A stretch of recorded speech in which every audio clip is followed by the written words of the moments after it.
So Tia, how did you go from being or graduating as a chemical engineer to go into marketing? Well, it's funny. I was always sort of a science nerd, for lack of a better word. My father's a scientist. Math and science was just always my thing, so I just knew I was going to major in something technical when I went to college. A summer internship I had after my junior year, Procter and Gamble, um, gave me some interaction to marketing and talking to consumers, and I realized that I really thought that was kind of cool, and that I might want to do that instead. So going back into my senior year at Hampton, I decided that I wanted to go to business school because in order to work in marketing, I would need to have some sort of business background. Um, Started applying to schools. One of them was Purdue because through a friend of the family, got in touch with Dr. Cornell Bell, and he recruited me. He started calling and speaking to my parents and trying to convince me that I should come to Purdue. And really, that sort of one-on-one personal interaction really gave me a good feeling for the school, even though I'd never been there. So I ended up accepting and going to Purdue sight unseen just because of Dr. Bell. And he made it sound like it was going to be such a great experience. And, he wasn't wrong. So I really have him to thank for, getting my MBA from Purdue and sort of ending up where I am now. I don't think I would be here without him having sort of stepped in. And you're still actively involved at Purdue. Can you tell us a little bit about some of the organizations or classes that you go back to speak at? Right. So I'm on the board for the Krannert Student Alumni Association. So I end up going back a couple of times a year for those meetings. After I graduated, when I was working for UTC, we recruit very heavily at campus, and so I ended up being the Krannert lead at UTC. Sort of was always on campus again, interacting with students. And now I go back. I enjoy speaking to some of the classes, some of the undergrad classes. Again, talking to them about how important it is to sort of build your personal brand, to sort of know who you are, what you're about, and the type of career position you're looking for, so you can sell yourself better to recruiters. I do a lot of resume reviews for some of the undergrad and some of the grad students, really helping them have a very tight, concise resume that sort of gets across exactly the type of position they're looking for and that sort of jumps out to recruiters. So I do a lot of that now. I'll probably be going back to speak to yet another class in the fall. I've been asked to come back. So I enjoy doing that. I enjoy sort of sharing what I've learned, the things that have helped me get to where I am today, and sort of passing that along to other students.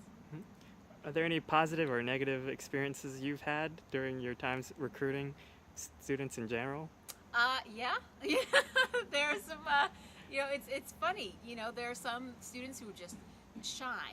And I have met some, and I will never forget. There's this one undergraduate student I met when he was a sophomore at Purdue when I went to speak to a class a couple years ago, and he was just solid. He came up to me after the class, and I knew he was going places. And now he's in business school, getting his MBA. I've talked with him since. He is just, very strong, very strong.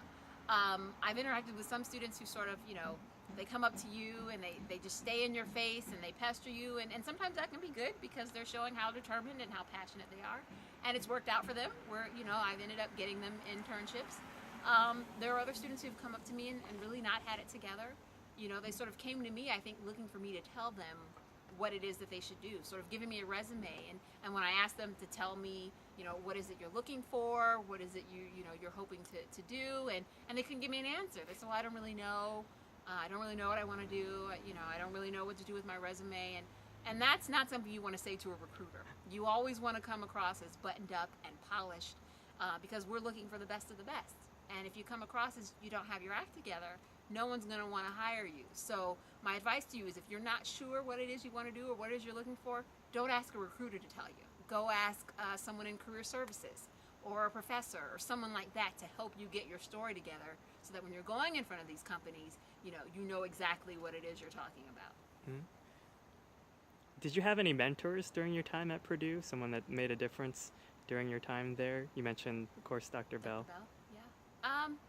I had some of the professors who I just loved. I had Professor Moriarty from marketing, and it was so funny that during my internship, in between first and second year at Purdue, I would email him and ask him questions because I had a marketing job, and go back to him and ask for his advice.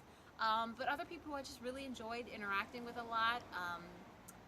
Professor Diane McDonald Diane Dennis.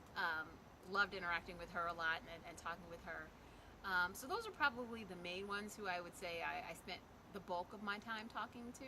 But again, there were so many great professors there, and I used to love hanging out in the admissions office, talking to the people there. So it was just everyone. Great, great. Tia, you're still a leader here in New Jersey through local organizations. Tell us a little bit about what you get involved with here in New Jersey. Yeah, well, I really like working with youth a lot. If it's not evidenced by my recruiting efforts, I just like helping young people sort of, figure out what they're going to do in terms of their careers. So I'm on the board of directors for the Civic League of New Brunswick, so a nonprofit organization that's really about urban development and helping sort of schools in urban areas and helping youth who may not have the resources.